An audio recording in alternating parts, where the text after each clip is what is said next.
मुंबई आणि ठाण्यासह राज्यात उद्या दहीहंडीचा उत्साह पाहायला मिळणार आहे। त्यापूर्वीच मुख्यमंत्री एकनाथ शिंदेंनी गोविंदांना खुशखबर दिली आहे। दहीहंडीला खेळाचा दर्जा देण्यात आल्याची घोषणा मुख्यमंत्र्यांनी केली आहे। राज्य सरकारच्या खेळाडूंना दिलेल्या 5% आरक्षणाचा लाभ नोकऱ्यांमध्ये गोविंदांनाही मिळणार आहे। दहीहंडी उत्सवातील गोविंदांना विमा संरक्षण देण्याचा निर्णय राज्य सरकारने घेतलाय।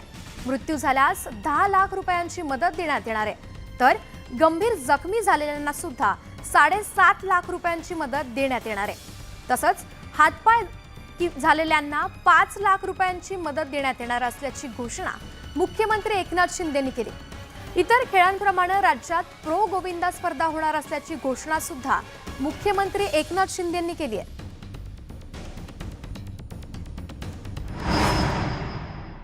या गोविंदा उत्सवाचा क्रीडा प्रकारात समावेश करून प्रो गोविंदा म्हणून स्पर्धा देखील राबवाव्यात आणि या स्पर्धा राज्य शासनाकडून चालू केल्यानंतर स्पर्धकांना बक्षिसाची रक्कम ही शासनाकडून मिळेल।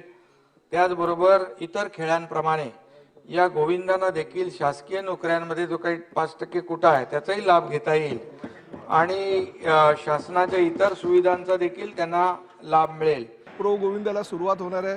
शासकीय नोकऱ्यांमध्ये सुद्धा त्यांना प्राधान्य मिळालं, परंतु सरसकट काय सगळ्यांना त्या ठिकाणी शासकीय नोकऱ्यांमध्ये किंवा 5% जे आरक्षण आहे ते देता येणार नाही।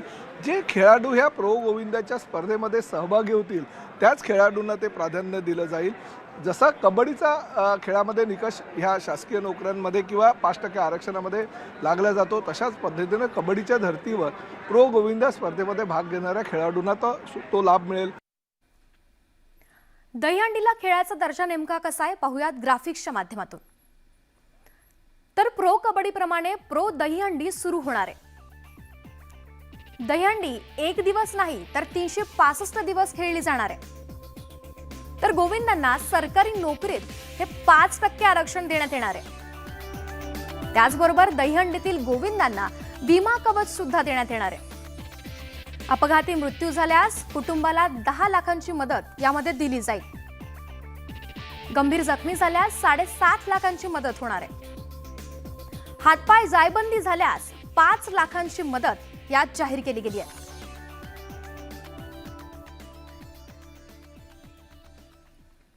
दहीहंडीचा उत्सव अवघ्या काही तासांवर येऊन ठेपलाय। मात्र दहीहंडीवरून मुंबईत राजकीय काला सुरू झालाय। भाजपनं वरळीच्या जांभुरी मैदानात दहीहंडीचं आयोजन केलं आणि त्यावरून सुरू झाला राजकीय काला। शिवसेना आणि भाजप नेत्यांमध्ये जांभुरीतील दहीहंडीवरून शाब्दिक युद्ध सुरू झालंय आणि मुंबईकरांनी पाहिलाय संघर्षाचा काला। एकाच भागामध्ये एक आमदार वेगळं आणि दुसरे आमदार येत आहेत। आता काहींनी तर असं ट्विट केलं की आम्ही हंडी फोडायला येणार आहोत। नक्की वरळीकर त्याचा स्वागत करतील। वरळीमध्ये असं काही कोणावरती काही निर्बंध नाहीये, पण एवढंच जर असेल तर हंडी जर थर ते तोडायचंच असेल तर महानगरपालिकेमध्ये किमान त्यांनी खाता उघडून दाखवावा, मग आम्ही समजू। आजही मोठ्या प्रमाणावरती वरळीतली जनता ही एकसंघ आहे, विशेषतः शिवसेनेच्या पक्षाच्या मागे खंबीरपणे उभे आहेत।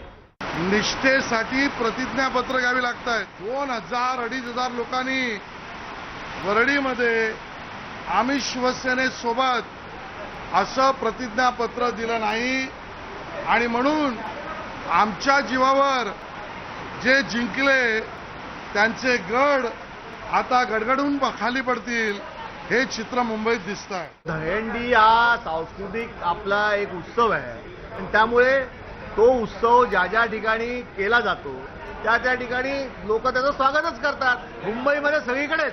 मुंबईमध्ये सगळीकडेच शिवसेनेच्या वतीने हा उत्सव मोठ्या प्रमाणात होतो। त्यामुळे केवळ वरळीमध्ये आज भारतीय जनता पक्ष करते म्हणून मैदान मारलं असं म्हणणं चुकीचं आहे। माननीय एकनाथ शिंदे साहेब आणि माननीय देवेंद्र फडणवीस सरकारमध्ये आले, हिंदू सण थाटा माटात नाचत गाजत वाजत साजरा करा परवानगी दिली। आता अशा स्थितीमध्ये देखील जर कोणाच्या पोटात दुखत असेल, स्वतः परवानगीच मागायची नाही आणि आम्ही परवानगी मागितली, आम्हाला परवानगी मिळाली, तर ह्यांच्या पोटात दुखण्याचं कारण नाही। ठाण्यात धर्मवीर आनंद दिघे यांच्या प्रेरणेने सुरू झालेल्या आणि ठाण्यातील मानाची हंडी अशी ओळख असलेल्या टेंभीनाका इथल्या दहीहंडीच्या तयारीला सुरुवात झाली आहे। कोरोनाच्या सावटानंतर दहीहंडी होत असल्यानं गोविंदांमध्ये मोठा उत्साह आहे। मुख्यमंत्री एकनाथ शिंदे यांच्या उपस्थितीत हा दहीहंडी सोहळा पार पडणार आहे। उंचच उंच थर लावणाऱ्या गोविंदा पथकांना इथं आकर्षक पारितोषिके सुद्धा दिली जाणार आहेत। एकूणच दहीहंडीचं आकर्षक बक्षिसं ही तरुणाई जिंकणार आहेत। पाहुयात याचाच आढावा घेतलाय आमचे प्रतिनिधी सुष्मिता भदाणे यांनी। उद्या ठाण्यामध्ये टेंभी नाक्याची दहीहंडी हे सगळ्यांचं खास आकर्षण असणार आहे। स्वतः एकनाथ शिंदे मुख्यमंत्री इथे येणार आहेत आणि यासाठीची पूर्वतयारी आजपासूनच सुरू झाली आहे। सर्व निर्बंध खुले झाल्यानंतर यंदाचा दहीकाला उत्सव हा दणक्यात साजरा केला जाणार आहे आणि म्हणूनच आजच्या संध्याकाळपासूनच सर्व ठाणेकर उत्साही आहेत, आनंदात आहेत उद्याच्या दहीहंडीसाठी। मस्केजी, काय सांगाल? सगळं आयोजन झालेलं आहे आणि अनेक निर्बंध होते, अनेक नियम अटी होत्या, त्या आता मागे सरल्या आहेत आणि पुन्हा एकदा गोपाळ सगळे तयार होणार आहेत। कोरोना नंतर 2 वर्ष हा जो तरुणांचा उत्साही जो उत्सव आहे तो आम्ही साजरा करू शकलो नव्हतो, परंतु धर्मवीर आनंददिघे साहेबांनी सुरू केलेली परंपरा आपले सगळ्यांचे लाडके मुख्यमंत्री नामदार एकनाथ शिंदे साहेब यांनी सुरू ठेवलेली आहे आणि पुन्हा एकदा दहीहंडीची पंढरी म्हणतात ह्या टेंभी नाक्यावरती उद्या दहीहंडी महोत्सव जोरात मोठ्या उत्साहात साजरा होत आहे। तयारी कशी झालेली आहे? किती पथकं सहभागी होणार आहेत? उंची किती असणार आहेत? 9 थरांपर्यंत मान्यता तर खऱ्या अर्थानं मिळालेली आहेच। मी तुम्हाला सांगतो की तयारी तर आपण पाहताय, या ठिकाणी तयारी प्रचंड सगळे लोक कामाला लागलेले आहेत। या ठिकाणी सगळ्यात जास्त दहीहंडी उत्सवात पथकं अख्खा मुंबई आणि ठाण्यामध्ये जर कंपॅरिझन केलं तर सगळ्यात जास्त पथकं या टेंभी नाका मित्रमंडळाला हजेरी लावतात। ही दहीहंडीची पंढरी समजलं जातं। या ठिकाणी दहीहंडी मंडळ जर आपण निर्माण केलं, काढलं, तर या ठिकाणी सलामी देणं हे पवित्र मानलं जातं, कारण धर्मवीर आनंददिघे साहेबांनी हा जो उत्सव आहे त्याला महोत्सवाचं रूप आणलेलं आहे। त्यामुळे सगळ्यात जास्त जवळजवळ 201 पथकं या ठिकाणी ठाणा मुंबईतून या ठिकाणी येतात। मुंबईची पथकं, मोठी मोठी पथकं खास वेळ काढून प्रवासामध्ये त्यांचा वेळ खर्च होतो तरी सुद्धा या हंडीला सॅल्यूट करण्याकरता, या सलाम करण्याकरता या ठिकाणी येत असतात। व्हिडिओ उमेश गोयलकरसह सुस्मिता भदाणे पाटील, न्यूज 18 लोकमत, ठाणे। शिंदे गटातील आमदार प्रकाश सुर्वे यांच्याकडून बोरिवलीतल्या देवीपाडा भागात दहीहंडी उत्सव आयोजित करण्यात आलाय। मागील 15 वर्षांपासून बोरिवली पूर्वेत दहीहंडीचं आयोजन करण्यात येत आहे। तारामती चॅरिटेबल ट्रस्टच्या वतीनं या दहीहंडी उत्सवाचं आयोजन करण्यात आलंय। दरम्यान या दहीहंडीत मुख्यमंत्री एकनाथ शिंदे यांच्यासह उपमुख्यमंत्री देवेंद्र फडणवीस या दहीहंडी उत्सवाला उपस्थित राहण्याची शक्यता आहे। कोरोना निर्बंध पूर्णतः उठवल्यानं दहीहंडी आणि गोपाळ कालाची जय्यत तयारी केली जाते। या सर्व परिस्थितीचा आढावा घेतलाय आमचे प्रतिनिधी विनोद राठोड यांनी। यहाँ का विशेष, इस बार का विशेष ये है कि सिर्फ हम दहीहंडी मनाने वाले, लेकिन एक एजेंडा लेके चल रहे हैं और वो इस साल का हमारा यही एजेंडा होगा कि हमारे मागाठाणे मतदार संघ में जितने भी गरीब बच्चे हैं, जितने भी पिछड़े हुए हैं, जो आदिवासी पाड़े के जो छोटे बच्चे हैं, उनको एक अच्छा परिपक्व आहार देने का हर महीना उन बच्चों को हम साल भर, ये साल पूरा हम संकल्प कर रहे हैं उनके तक पहुँचने का। श्रीकृष्ण जन्माष्टमी आणि गोपाळकाला हा उत्सव देशभरामध्ये मोठ्या उत्साहात साजरा केला जात आहे आणि त्या पार्श्वभूमीवर महाराष्ट्रातही हा सण आणि उत्सव मोठ्या प्रमाणात साजरा केला जात आहे। या ठिकाणी आपण बोरिवलीत आलो आहेत आणि या ठिकाणी गोपाळकालाचं आणि दहीहंडी उत्सवाची तयारी मोठ्या प्रमाणात सुरू केली आहे आणि या ठिकाणी मोठी दहीहंडी उद्या होणार आहेत। तारामती चॅरिटेबल ट्रस्टकडून शिंदे गटाचे आमदार प्रकाश दादा सुर्वे यांच्याकडून हे आयोजन करण्यात आलं आहे। मोठ्या प्रमाणात या ठिकाणी बालगोपाल आणि त्याचबरोबर भाविक मोठ्या संख्येने या ठिकाणी उपस्थित असणार आहेत। या ठिकाणी मोठी दहीहंडी बांधण्याचं काम केलं जाणार आहे आणि कोरोनाचे निर्बंध हटल्यानंतर पहिल्यांदाच 2 वर्षानंतर दहीहंडी महोत्सव साजरा केला जात आहे आणि त्याच प्रमाणात या ठिकाणी तयारीही मोठ्या प्रमाणात सुरू केली आहे। एक महत्त्वाची बाब या ठिकाणी आहेत की कोरोनाचे जे संक्रमणाचे आणि जे निर्बंध होते त्या पूर्णतः सरकारने हटवले आहेत। त्यामुळे यावर्षी मोठ्या उत्साहात ही दहीहंडी उत्सव साजरी केली जाणार आहेत आणि त्याच पार्श्वभूमीवर ही तयारी मोठ्या प्रमाणात आपल्याला पाहायला मिळत आहे। एकंदरीत जन्माष्टमी आणि गोपाळकाला त्याचबरोबर दहीहंडी हा उत्सव देशभरामध्ये साजरा केला जात आहे। व्हिडिओ जर्नलिस्ट रितेशसह विनोद राठोड, न्यूज 18 लोकमत, मुंबई।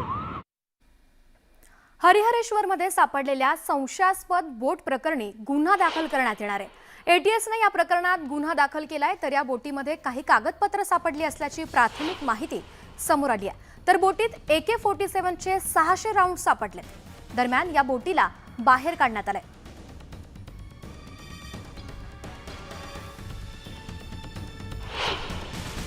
आतमध्ये पाणी आहे आणि बोट डॅमेज झालेली आहे। त्यामध्ये आतमध्ये एक बेडरूम आहे आणि बाहेर एक दुसरा रूम आहे। हे 2 रूमची बोटी आहे। इथे आतापर्यंत 3 AK-47 सापडलेली आहे आणि 600 से वर राऊंड आहे। तर आत्तापर्यंत जी माहिती मिळालेली आहे त्यानुसार हे बोटी जे आहे ते डॅमेज झाली सीमध्ये जर्नीच्या वेळी आणि ते क्रू जो आहे ते रेस्क्यू करण्यात आला। बऱ्याचशा वस्तू आपल्याला शोधायच्या आहेत। बोटीमध्ये आत पाणी असल्यामुळे ते सापडत नाही आहे, परंतु प्राथमिकदृष्ट्या ही ड्रिफ्ट होत वादळामुळे किंवा अन्य कुठल्या कारणामुळे ही बोट त्या किनाऱ्यावर आलेली आहे। बोटीवरती काही कागदपत्र मिळालेली आहे आणि दहशतवाद विरोधी पथकाकडून याबाबत सखोल तपास चालू आहे। या संदर्भातला गुन्हा दाखल करणे आणि पुढचा तपास या संदर्भातले जी प्रक्रिया आहे संपूर्ण ही दहशतवाद विरोधी पथकाकडून करण्यात येणार आहे। गेल्या अनेक दशकांपासून मुंबईकरांना अविरत सेवा देणाऱ्या बेस्टनं आणखी एक पाऊल पुढे टाकत मुंबईतील पहिली इलेक्ट्रिक डबल डेकर बस मुंबईकरांसाठी आणली आहे। केंद्रीय मंत्री गडकरींच्या हस्ते या AC बसचं उद्घाटन करण्यात आलं। सप्टेंबर महिन्यापासून ही AC डबल डेकर मुंबईकरांच्या सेवेत येणार आहे।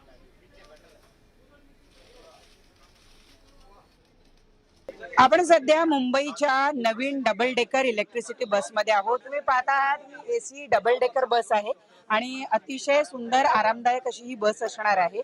मुंबईत तब्बल 200 अशा डबल डेकर बस घेतल्या जाणार आहे। पूर्वी खरं तर मुंबईमध्ये मोठ्या प्रमाणावर डबल डेकर बस होत्या, परंतु हळूहळू त्यांची संख्या कमी झाली कारण त्या बसेस ज्या आहेत त्यांची उपयुक्तता सुद्धा जी आहे ती थोडी कमी झालेली होती। विशेषतः मुंबईच्या चिंचोळ्या रस्त्यांवर त्यांना वळणावर अतिशय त्रास होत होता, त्यामुळे अपघात सुद्धा झाले होते। परंतु आता ही नवीन भारतातली पहिली इलेक्ट्रिक डबल डेकर बस जी आहे मुंबईत आणण्यात आलेली आहे। केंद्रीय मंत्री नितीन गडकरी यांनी दिलेल्या माहितीनुसार त्यांनी साधारणतः 4 वर्षांपूर्वी हे स्वप्न पाहिलं होतं आणि आज ते स्वप्न पूर्णत्वास येत आहे। मुंबईची बेस्ट बसच्या ताफ्यामध्ये अशा 200 इलेक्ट्रिक डबल डेकर बस येणार आहे आणि त्यामुळे मुंबईकरांना पुन्हा एकदा जो जुना अनुभव होता परंतु नव्या फीलसह घेता येणार आहे। या बसेसमध्ये 66 आसन व्यवस्था आहे आणि त्या व्यतिरिक्त इतर सगळे जे पॅसेंजर्स उभे राहणारे पॅसेंजर्स आहेत ते जर पकडले तर तब्बल 96 जण या बसमधून प्रवास करू शकणार आहे। ही वातावरणाला पूरक अशी बस आहे। ध्वनी प्रदूषण, वायू प्रदूषण यामुळे कमी होणार आहे। पूर्णपणे इलेक्ट्रिकवर चालणारी ही बस असल्यामुळे अतिशय उपयुक्त ठरणार आहे आणि शिवाय त्याचं भाडं सुद्धा मुंबईकरांना परवडणार असं असणार आहे। व्हिडिओ जर्नलिस्ट संदीप मोरेसह प्रणाली कापसे, न्यूज 18 लोकमत, मुंबई। आझाद मैदानात विविध मागण्यांसाठी आंदोलन करणाऱ्यांची मुख्यमंत्री एकनाथ शिंदे यांनी भेट घेतली आहे। विधिमंडळाच्या परिसरात सर्व आंदोलनकर्त्यांना बोलावून त्यांच्या अडचणी संदर्भात चर्चा केली। प्रथमच अशा प्रकारे मुख्यमंत्र्यांनी अधिवेशनादरम्यान सर्व आंदोलकांना विधान भवनाच्या परिसरात भेट दिल्याचं घडलंय।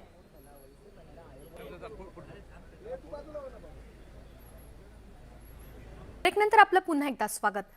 रस्त्यांवरील खड्ड्यांच्या बळींची संख्या ही दिवसेंदिवस वाढतच चालली आहे। खड्ड्यांमध्ये गाडीचं चाक अडकून झालेल्या अपघातात मुंबई उपनगरातील बोरिवली नॅशनल पार्क समोर एका दाम्पत्याला आपले प्राण गमवावे लागले। त्यामुळे रस्त्यावरील खड्ड्यांमुळे आणखी किती जणांचा जीव गमवावा लागणार हा सवाल उपस्थित होतोय। मुंबईच्या रस्त्यांवर जीवघेणे खड्डे। पश्चिम द्रुतगती महामार्गावर दाम्पत्याचा मृत्यू। खड्ड्यात चाक अडकून पडले, डंपरनं चिरडलं। रस्त्यांवरचे खड्डे आणखी किती बळी घेणार? मुंबईतल्या मरोळ इथल्या चिमटपाडामध्ये राहणारे नाझीर हुसेन शहा आणि त्यांच्या पत्नी छाया तुकाराम खिलारे हे दोघेही आता या जगात नाहीत। हे दोघे जण बुधवारी दुपारी नायगावमध्ये शूटिंगसाठी बाईकवरून कामाला जात होते। पश्चिम द्रुतगती महामार्गावरनं जाताना बोरिवली नॅशनल पार्क समोर असलेल्या खड्ड्यात त्यांच्या दुचाकीचं चाक अडकलं। त्यामुळं दोघेही दुचाकीवरनं खाली पडले आणि त्याच वेळी मागून भरधाव वेगानं येणाऱ्या डंपरनं या दोघांना चिरडलं. मुलगा आणि सुनेच्या मृत्यूनं नाझीर यांच्या आईवर दुःखाचा डोंगर कोसळलाय. आपला मुलगा आणि सुनेच्या मृत्यूला सरकार जबाबदार असल्याचा आरोप नाझीरच्या आईनं केलाय. मेरे बेटा और बहू का जान गया वो खड्डे के वजह से, और अगर गवर्नमेंट क्या कर रही है करके वो खड्डा अगर आज भर दी तो कल किसी और का जान जाएगा बारिश में. मेरा तो बच्चा वापस आने वाला नहीं है. एक बच्चा है उसको 5 साल का, वो बच्चा तो अनाथ हो गया ना. मैं बीमार रहती उसकी दादी, उसका कौन परवरिश करेगा? गवर्नमेंट परवरिश करेगा क्या? मुंबईतल्या रस्त्यांची अक्षरशः चाळण झालेली आहे. या रस्त्यांवरून मुंबईकरांना जीव मुठीत घेऊन प्रवास करावा लागत असल्यानं मुंबईकर संतप्त आहे. आताच मी येताना एका खड्ड्यामध्ये पडलो. आता सांभाळत मी आलो आता, आणि आता पाटणा गाडी होती ती मी आता वाचलो स्वतः. मालाडला झालं तसं. भरपूर खड्डे आहेत. त्यामुळे खड्डे में वो हिसाब से लगता है कि मुंबई खड्डे में है कि खड्डे में मुंबई है, और इन खड्डों के कारण कई लोगों के जीव जा रहे हैं. तो इन खड्डों के जिम्मेदार कौन है? जो खड्डों के रोड का जो डिपार्टमेंट संभालते हैं उनको जेल होनी चाहिए. आणि मूलभूत सुविधा मुंबईत नाही, रस्ते सुद्धा नाहीत. आम्ही रोज इकडे ट्रॅव्हल करतो आणि आपला जीव मुठीत घेऊन जात असतो की परत येणार की नाही. पावसाळ्यात मुंबईच्या रस्त्यांवरचे खड्डे आणि त्यामुळे जाणारे जीव हे नित्याचंच बनलंय. त्यामुळे आता महानगरपालिका आणि सरकार आणखी किती खड्डे बळी गेल्यावर याचा गंभीरपणे विचार करणार, हा सवाल आता उपस्थित केला जातोय. आणि हाच तो फ्लायओव्हर आहे आणि हीच ती जागा आहे. या ठिकाणी या दाम्पत्याला स्वतःचा जीव गमावा लागला. ते म्हणजे या खड्ड्यांमध्ये त्यांची गाडी पडली आणि त्यांच्या अंगावरून डंपर गेला. आणि काहीशा हा आता अपघात झाल्यानंतर प्रशासन जे आहे त्यांना प्रशासनाने ही मलमपट्टी केलेली आपल्याला पाहायला मिळते की मोठ्या प्रमाणात या ठिकाणी हे खड्डे बुजवले जरी असले तरी खडी जी आहे ती या रस्त्यांवरती आलेली आहे. त्यामुळे अजून किती प्रशासन जीव घेणार आहे हा सुद्धा सवाल आहे. विशाल पाटील,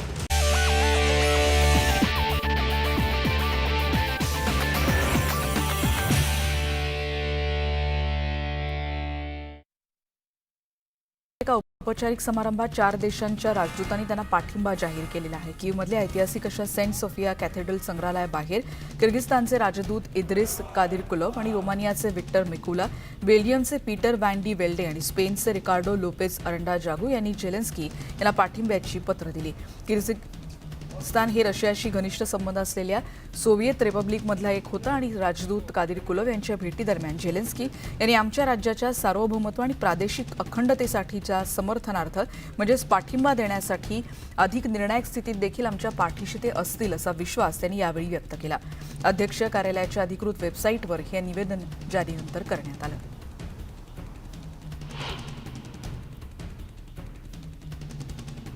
पुढची बातमी. युद्धात सर्वात जास्त बॉम्बस्फोट झालेल्या आणि त्याचबरोबर हल्ले झालेल्या मारियोपोलच्या भागात रशियाच्या सैन्याकडून आता निवासी बांधकाम जोरात सुरू करण्यात आलंय. वसाहतीतल्या पहिल्या 2 इमारती पुढच्या महिन्यात म्हणजे सप्टेंबरमध्ये पूर्ण केल्या जाणार आहेत. बांधकामाच्या ठिकाणावर 2080 कामगार तैनात आहेत आणि 280 पेक्षा जास्त अवजड अशा यंत्रसामुग्रीच्या माध्यमातून त्यांच्या मदतीनं हे काम केलं जात आहे. बुधवारी ओडेसामध्ये झालेल्या क्षेपणास्त्र हल्ल्यात अनेक नागरिक जखमी झाल्याचं युक्रेन इमर्जन्सी सर्व्हिसेसकडून सांगण्यात आलंय. आपत्कालीन सेवेकडून या फुटेज जारी करण्यात आलंय. समुद्रातील एका रिसॉर्टचं देखील यामुळे किती नुकसान झाले हे देखील यातून स्पष्ट दिसतंय.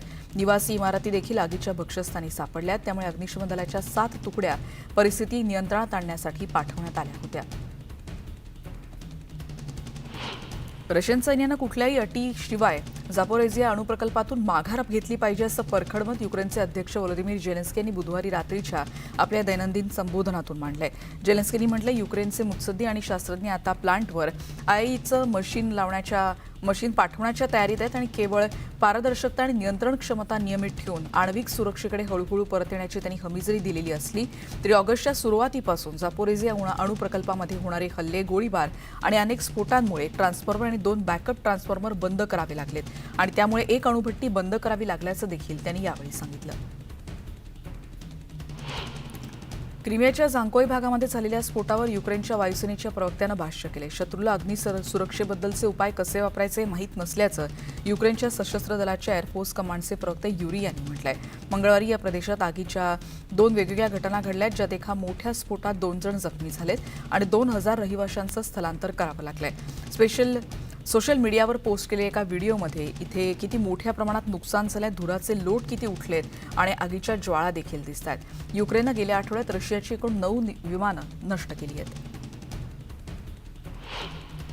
रशियाच्या सैन्यानं युक्रेनच्या शस्त्रसाठ्यावर डोन्सक प्रदेश आणि खार्किव्ह त्याचबरोबर जापोरेझिया प्रदेशामधल्या आणि इंधन डेपोवर देखील हल्ला केला. रशियाच्या संरक्षण मंत्रालयाकडून ही माहिती देण्यात आली.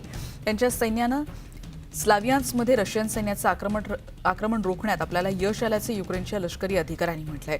या व्यतिरिक्त रशियाच्या हवाई संरक्षण दलानं डोन्सक प्रदेश आणि खार्किव्हमध्ये युक्रेनचे अनेक ड्रोन पाडलेत आणि या ठिकाणी टोचकायू हे सामरिक क्षेपणास्त्र आणि हरिकेन रॉकेट लॉन्चर्सचे देखील हल्ले रोखल्याचं युक्रेनचं म्हणणं आहे.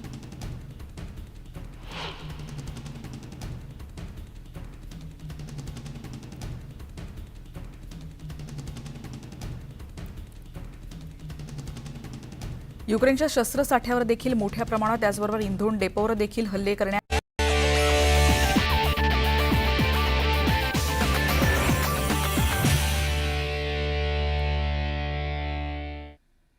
ब्रेकनंतर आपलं पुन्हा एकदा स्वागत. बातमी आहे अपहरणाची. कल्याण रेल्वे स्थानकातून मुलाचं अपहरण करण्यात आलंय. यानंतर अवघ्या काही तासात पोलिसांनी या चिमुकल्याचा शोध घेऊन आरोपींना ताब्यात घेतलाय. दरम्यान या चिमुकल्याला पोलिसांनी त्याच्या आईकडे सोपवलंय.